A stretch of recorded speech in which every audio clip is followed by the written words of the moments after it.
People think religion, meditation, politics, they are separate things.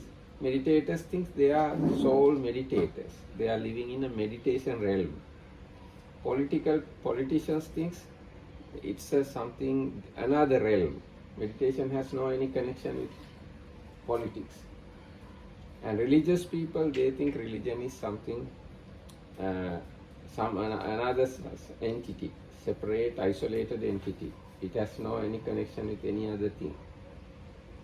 But if you look at all these things from a different point of view, all these things are interconnected.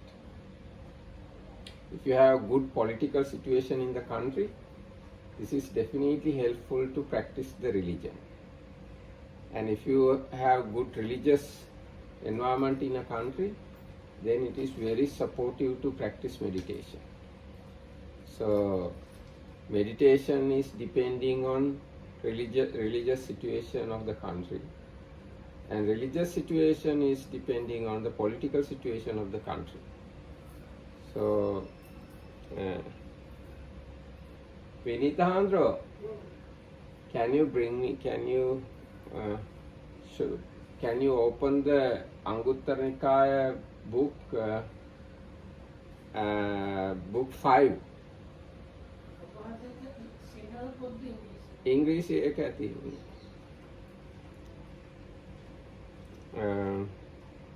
So it is good to learn all these things. Otherwise, meditators are living in a meditation realm. It is limited to meditation center. In those sutras now I am going to read shows how external condition of the country or the external condition of the environment or the society affect through the intensive meditation. මේකේ ඔබ වහන්සේට පුළුවන්ද මේ අර පදන් වීර්යයට සුදුසු කාල නොසුදුසු කාල තියෙන සූත්‍ර පෙන්නන්න.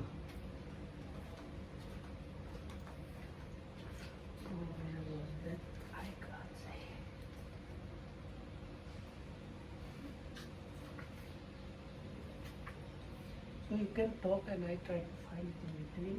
Yes, and it is very good to understand this thing called religion also, because without religions we can't live, and we should not hesitate to reveal our religious identity also. That doesn't mean that we have to fight for our religion. We have to go for war for the religion. But religious identity is a natural thing. Yeah, before it positive and after that negative. Yes. So these sutras shows the interconnection between your personality and the society and the meditation. Now these first sutras, bhikkhus, there are these 5 factors that assist striving. What 5? Here a bhikkhu is endowed with faith. He places faith in the enlightenment of the Tathagata. Thus, the Blessed One is an Arahant, perfectly enlightened, accomplished in true knowledge and conduct, fortunate, knower of the world, unsurpassed train of persons to be tamed, teacher of devas and humans, the enlightened one, the Blessed One. Second factor, he is seldom ill or afflicted, possessing an even digestion that is neither too cool nor too hot, but moderate and suitable for striving. He is honest and open, one who reveals himself as he really is to the teacher and his wise fellow monks.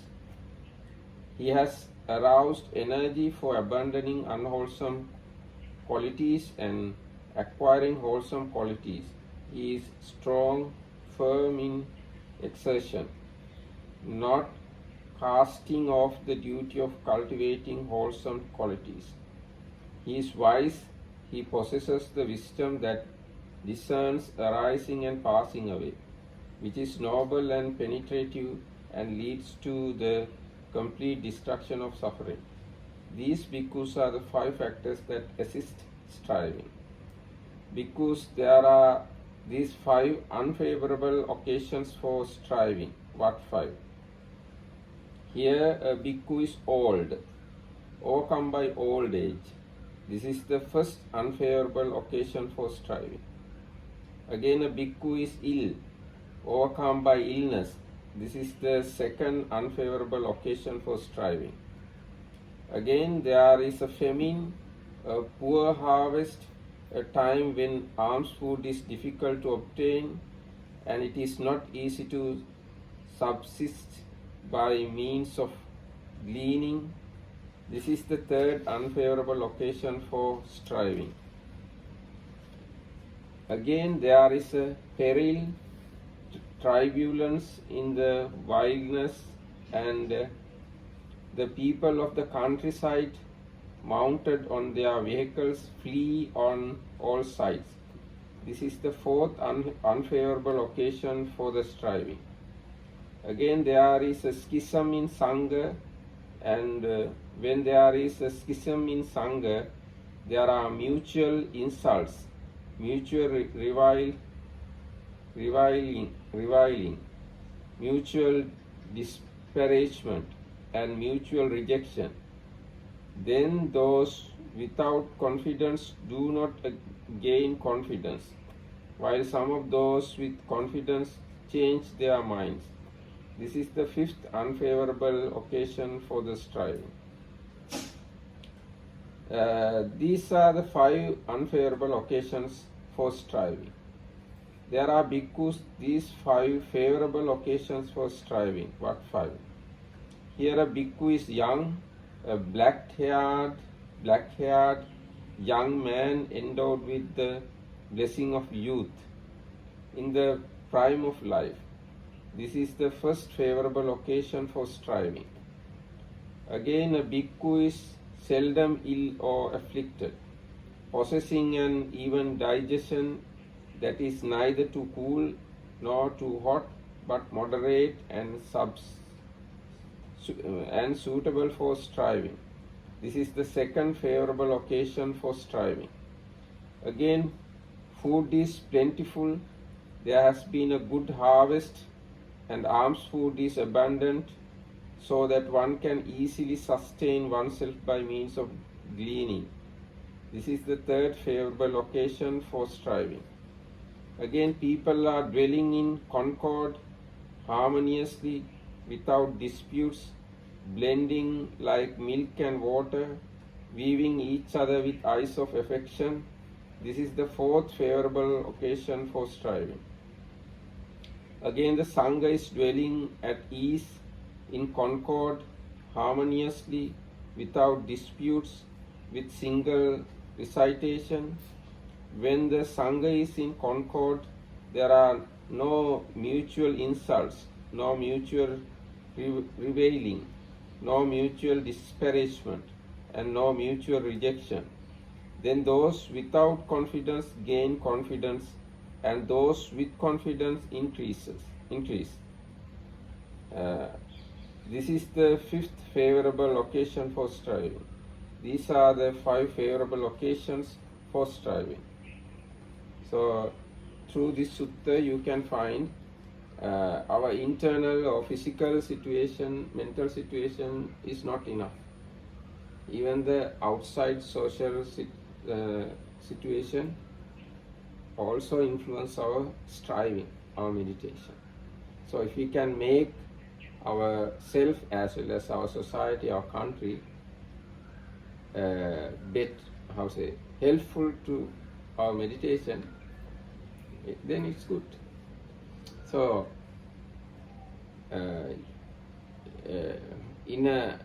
according to my understanding, in a Buddhist country, you can have most of these things if the country is prosperous. If a Buddhist country is prosperous and harmonious, in such a country, many people can meditate without much problems. So it's good to hope for good political and economic situation for a country. This is the thing I want to say. But nowadays, politics, they actually very far from meditation. That's the problem. Yes, And those okay. people who meditate, they don't want to be politics. Yes, this problem is there, I agree with you, but still we have to have understanding that politics and the meditation has a connection. That's the thing I want It to say. would be nice. Yes. I say that way because in our country, in the past, there were good politicians. And at that time, we have thousands of arahants. So if we have good politicians, then good monks also there. Because country is peaceful and prosperous. That's the thing I wanted to highlight. And politicians are not religious, not faithful, religious in the sense Buddhist, not faithful, not religious, and not thinking about the people of the country. In such a situation, we can't have arahants. So who influences more, the ambient of arahants to the society or the other way, or the society to the This is interdependent. We arahant? can't say, actually, I can say politicians or the rulers have big responsibility. Because in the past, when we have very powerful and faithful kings, we have very good religious situation also. As a Buddhist king, he can do a lot of things for the Buddha's dispensation. So in such situation, there are a lot of virtuous monks, educated monks, meditating monks, and a lot of arahants.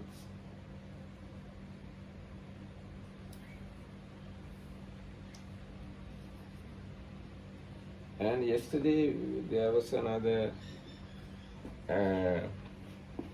idea, that is, at the time of there were no Buddhists, something like that. Buddhists are there in the world now. At the time of Buddha, there were no Buddhism, there was no Buddhism, there were no Buddhists. This kind of idea is there in our society. But I have different idea. Buddhist means one who has gone refuge in Buddha, Dhamma, Sangha. Today in the world, if anybody gone refuge in the Buddha, Dhamma and Sangha, we recognize him as a Buddhist. So even Buddha's time, all the bhikkhus and bhikkhunis and lay women, men and women, we call upasakas and upasikas, they all have gone refuge in the Buddha, Dhamma and Sangha. So they are Buddhist. Now as example, there was a very famous upasika or lay woman called Visakha. So if I ask Visakha is a Buddhist or not Buddhist, how you can answer? Buddhist. Yes. So at the time of Buddha, they were Buddhist. Isn't it? At the time of Buddha, there were hundreds and thousands of people gone refuge in Buddha, Dhamma, Sangha. So we have to call them as Buddhist. Today also we have people gone refuge in Buddha, Dhamma, Sangha. So we call them Buddhist. So Buddhists are existing in this world from the past, from the Buddha's time. And before Buddha's time, nobody gone refuge in the Buddha, Dhamma, Sangha. So before Buddha, no Buddhist. And after the termination of this dispensation, there will no Buddhist. So Buddhist exists only within Buddha's dispensation, within these 5,000 years. On what basis these people are claiming that, Sunatra Nana mentioned yesterday, that there were no Buddhist people at that time when Buddha appeared? Because now we have religion called Buddhism. At the time of Buddha, It wasn't they think formed yet. they think that this religion called Buddhism not existed. And if there is no religion, then there are no religious people to call Buddhist. That is the They were a argument. very small minority in the beginnings, normally. Later they grew up. Actually, within the Buddha's lifetime, growth happened in a very rapid way. Very fast expansion happened. Now, within first few months, Buddha got 20,000 disciples. Second May, full moon day of May, after attainment of Buddhahood, next full moon day of May, Buddha was in the Kapilavatthu, his native town. So he went there with 20,000 arahants. So within 1 year, he got that much of monk disciples. And laymen, enormous number of laymen. And at the time of Parinibbana, Buddha's passing away, for that Parinibbana ceremony, 700,000 monks participated for that. So within very few years, very short time, number of Buddha's followers increased. But the Arahants don't make babies, so who made it the population? You see, No, it it's not. has to be converted. Yes, that's the thing. We never think to convert nowadays Buddhists. We don't think to convert other people into Buddhism. But Buddha converted all the other religious people into Buddhism. That's why Buddha has that much enemies at that time. Very much enemies. Because Buddha converted other religious people into Buddhism, or he turned into his disciples. Now when Buddha appeared, all the people were other religious people. Disciples of Brahmins, disciples of Nigantas, disciples of Ajivakas, disciples of other religions were the people. But Buddha converted all them into Buddhism, and make his religion very big one than all the other religions at that time. But nowadays we are very hesitate. We very hesitate to convert people into Buddhism. We think it's very bad thing. It's not good. It's very primitive attitude. How would you convert them?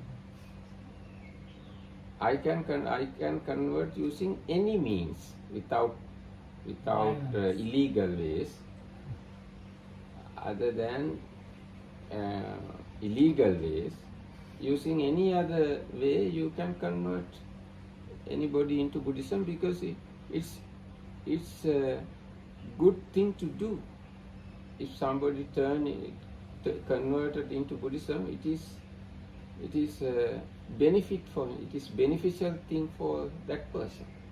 Going refugee in the Buddha is extremely rare thing. When you consider the long samsara, it is very rare to get such a opportunity to go refugee in the Buddha. So if you can convert somebody into Buddhism, it's an extremely wholesome deed. And if I inspire people to meditate, learn Eightfold Path, strengthening the views, Yes. and so on. But I don't tell them become a Buddhist, but they do everything what Buddhists do. Is it enough? It is good, but if they come to the faith in the Buddha, then only they are following path correctly. Because in our days, if you start converting somebody, you will lose people. Because nobody wants to be converted to any. But if you say you have suffering, and there is the way to be free from suffering, you can try. And then people are very attracted because they have suffering. And Yes. This is really works. Yes, that is the one way of converting. There can be some other ways So of if you converting. want more people practicing Eightfold Path Yes. on the West, it is better not to say, I convert you to Buddhist.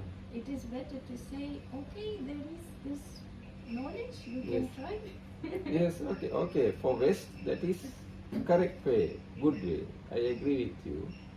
But for another situation, you can use another strategy. Yes. That's why I said there are many ways of converting. Your way is one way. And even Buddha used many different ways. Sometimes Buddha showed psychic powers to others. And sometimes to argue with others.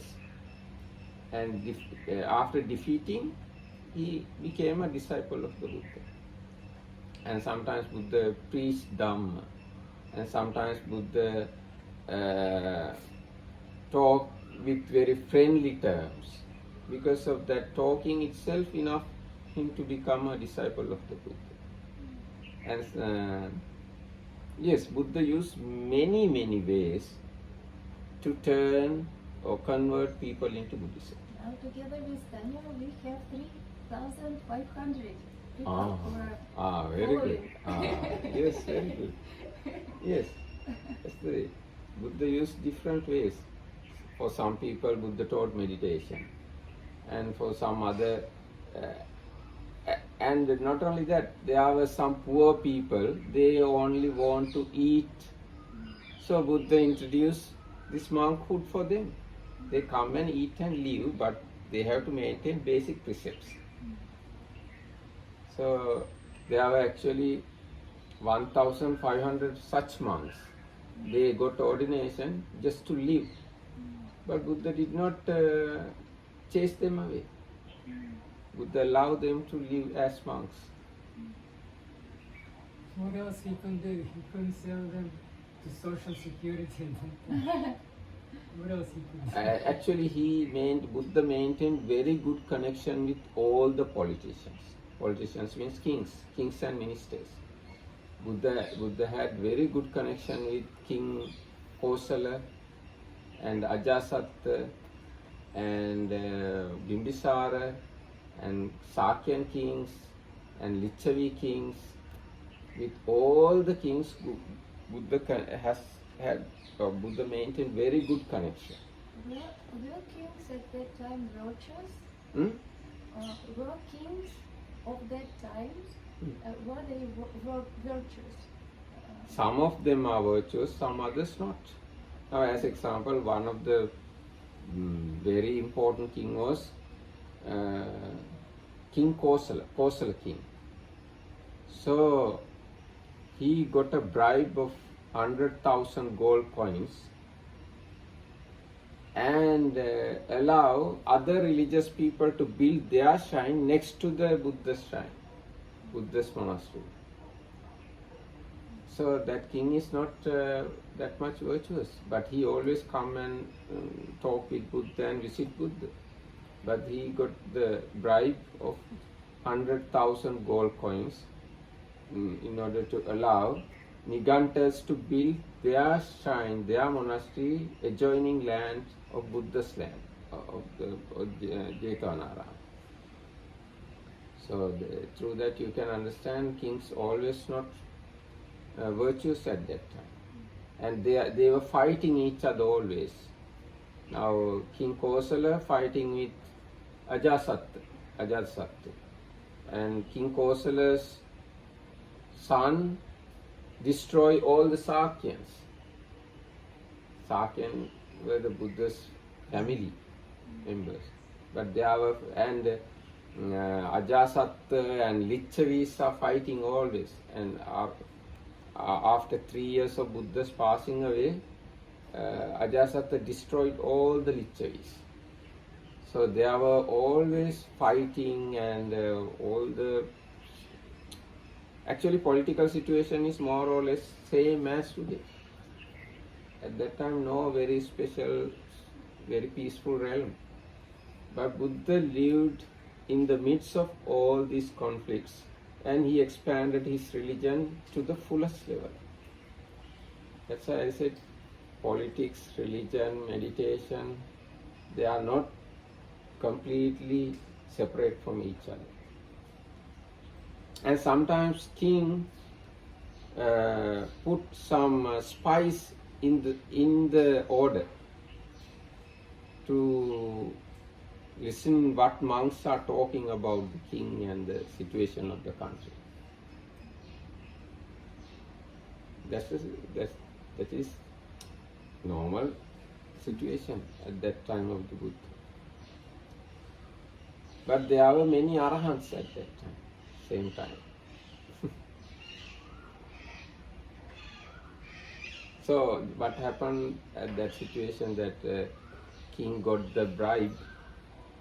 Buddha, he himself went to the king and requested to stop building monastery of Nigantes. So Buddha directly interfered to the problem. First Buddha sent maybe Venerable Ananda or somebody. King did not come and did not meet.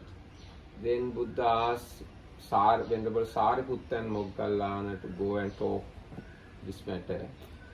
King did not face to Sariputta and Moggallana. Then Buddha sent Sariputta, Moggallana and 500 other monks to sort out this problem. King did not come front. And Buddha, he himself with monks went to meet the king. Then only king came front and agreed Buddha's request. And then what king did was, that piece of land king acquired and built a monastery and offered to Buddha. So this kind of things are there. And Did the king return the money? Yes. no, I think.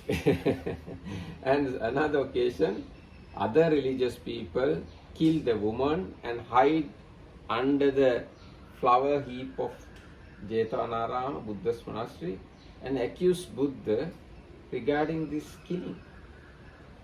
So Buddha had to face such situations also. Then finally it was revealed that this bad thing done by other religious people, and when the secret opened, people again became happy with Buddha and disciples. Otherwise, people of the country, the city, angry with the Buddha and the disciples. And there was another situation now. There was a king called Udena, another kingdom. And that king had three wives. One of the wives very angry with Buddha. So when Buddha come to the city, she bribed to the people and scolded to the Buddha using those people. And there was another queen happy with the Buddha. So this angry queen killed all that queen and 500 her friends. So finally king came to know about this thing, and king killed that queen.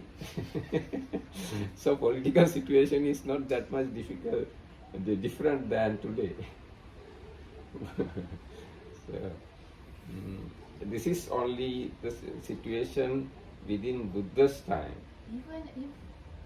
Even Buddha was not able to bring peace and harmony in Buddha did everything. Buddha did everything yes, to but make still society. they were killing each other and Yes. making all these things. Buddha did everything, but defilements of the people are so strong.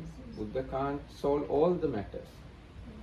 We have to understand that is the nature of the society, any society, Buddha's time or even afterwards, today and future, this is the society. So, yes, that's the nature of the society. So I want to say there is politics and economic situation and the religious situation, they are interconnected. And some other occasions there were very bad harvest, ill harvest.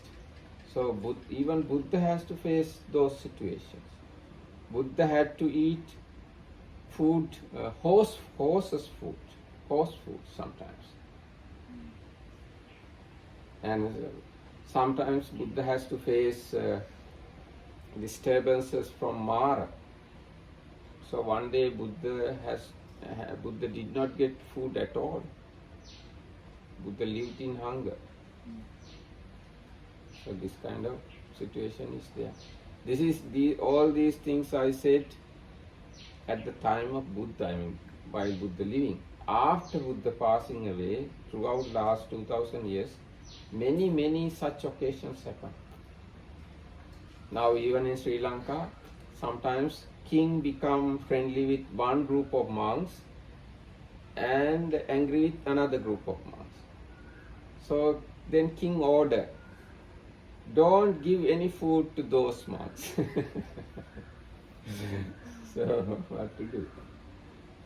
And another king, I think this happened in India. If you bring a head of a certain group of monk or the monks, Buddhist monks, I'll give you 3 gold coins to you.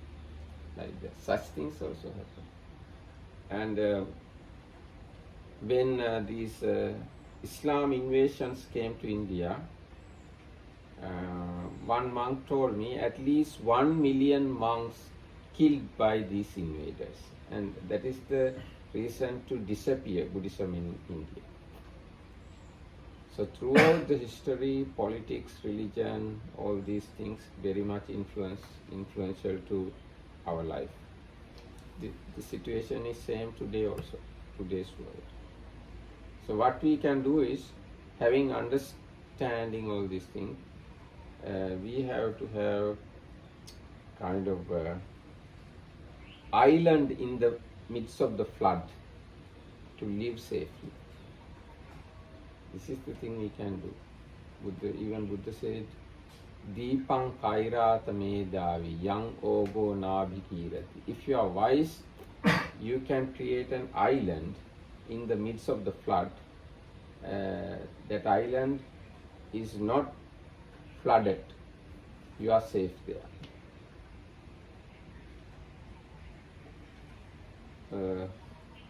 And this competition in between religions, always there throughout last 2500 years. From Buddha's time to today, religious competition is there. And religious leaders always have connection with political leaders also. So you can't escape from these realities. Instead of escaping, you have to realize the reality.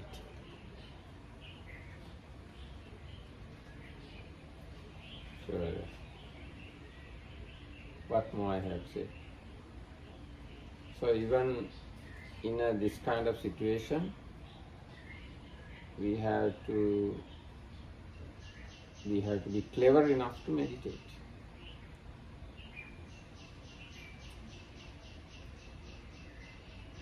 Anything else I have to say about these things? Now, according to this sutta, you saw sometimes there are political problems. Always. Yes. So in such situation, Buddha here said, not good to strive very hard. At such a situation, you have to be a bit equanimous.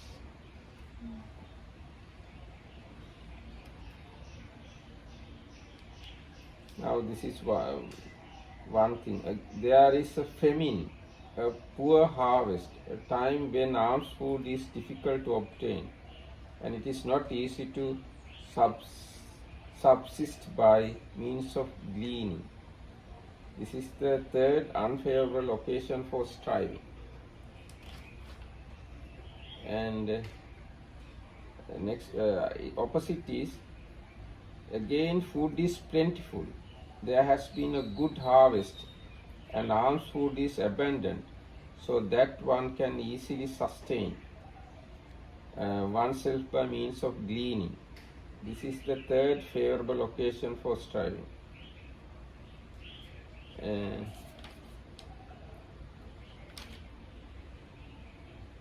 And again there is peril, turbulence in the wilderness, and the people of the countryside mounted on their vehicles flee on all sides.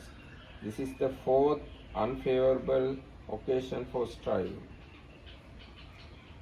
The opposite is, again people are dwelling in concord, harmoniously, without disputes, blending like milk and water, weaving each other with eyes of affection.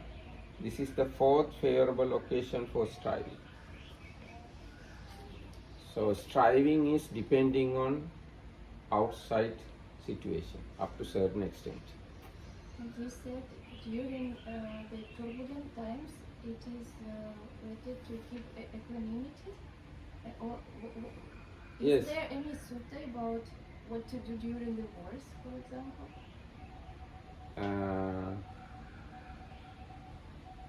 I can't find a sutta for direct answer, but my personal understanding is you have to be equanimous at that time.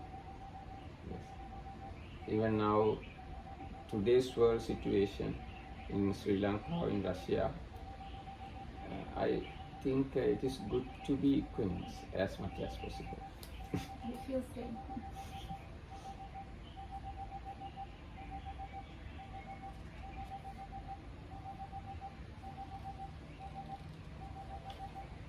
Yes.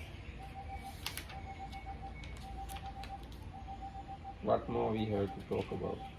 Anything else? Any other question? Because Lokandra is not coming.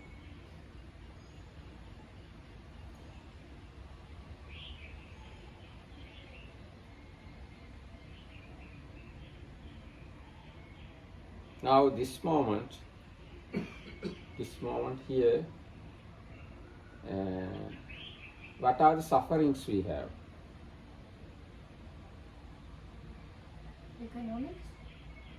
Now here, in this, right right here and now, what is the suffering? What are the sufferings we have?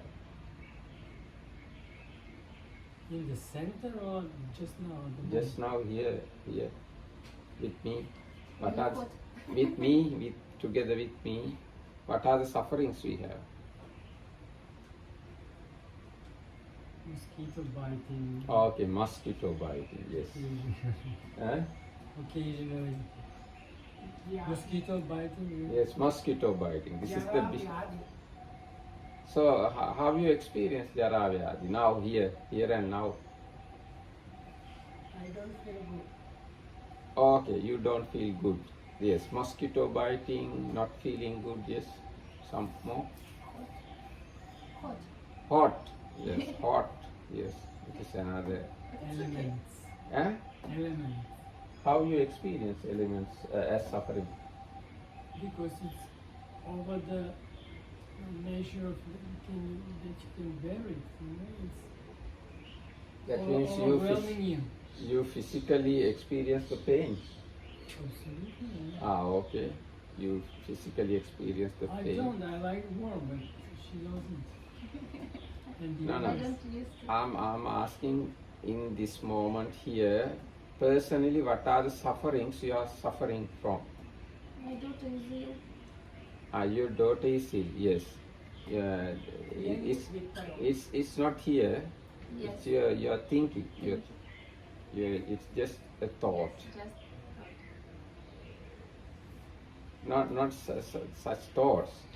Real sufferings you are experiencing now here. What? no. So why you work hard to free from suffering? Here and now you don't experience any suffering. Yes. That's true. Yes. Here is very, very nice. Yes. So if this you is come occasionally, stay longer to see how long you can do no, even long, even I would say this long and short is just mind-made thing. When you come to here and now, you are free from your suffering, at least 90%. If you don't think about your daughter, let's say, so you don't have any suffering here and now. True.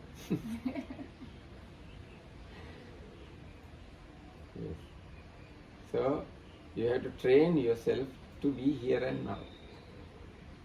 Now in this moment, even actually this moment no, sometimes you experience mosquito bites.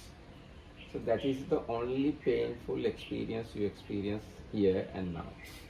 But again, we may say that it's only your thought that it's painful, because pain and thought can be separated. Yes, And you can see only pain Yes. or only thought. yes. Can you And teach me? that's why I it's, want. Now when we look at the mosquito bite, Yes. it's not a thought, it's just pain. Feeling. Just feeling, just pain.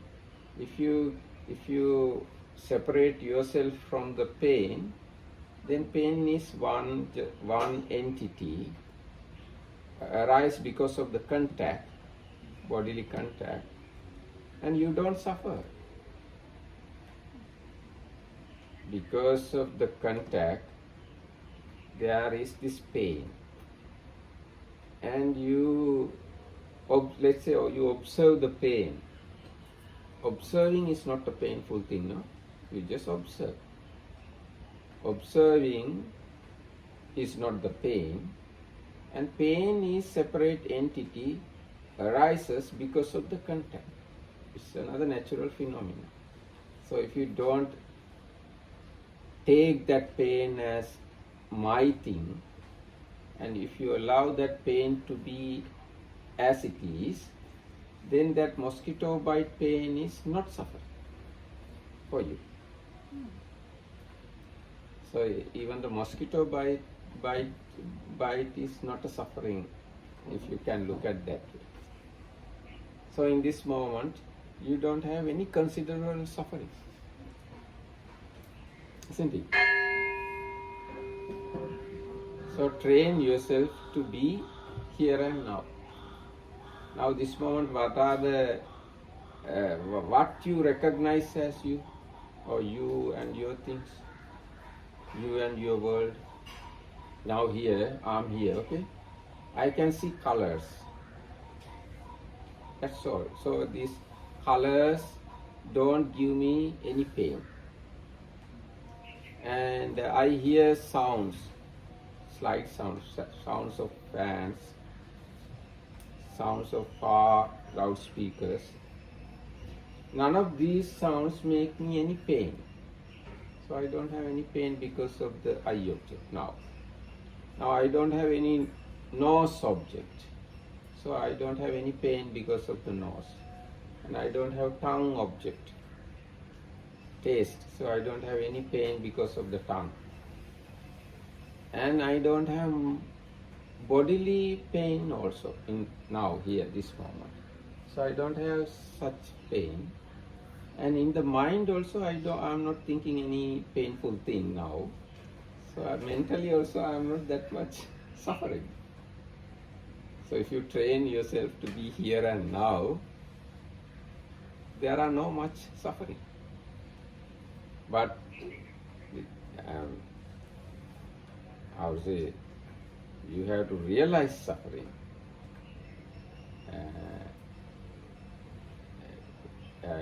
When you are realizing suffering, whatever exists is suffering.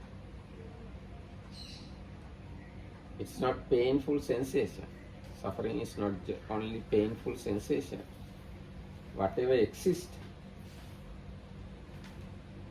form, feeling, perception, mental formation and consciousness, all these things we count under truth of suffering. Painful sensation is not only, painful sensation alone is not the suffering. We can easily come out of painful sensation, but we can't easily realize the truth of suffering. So this much is enough today.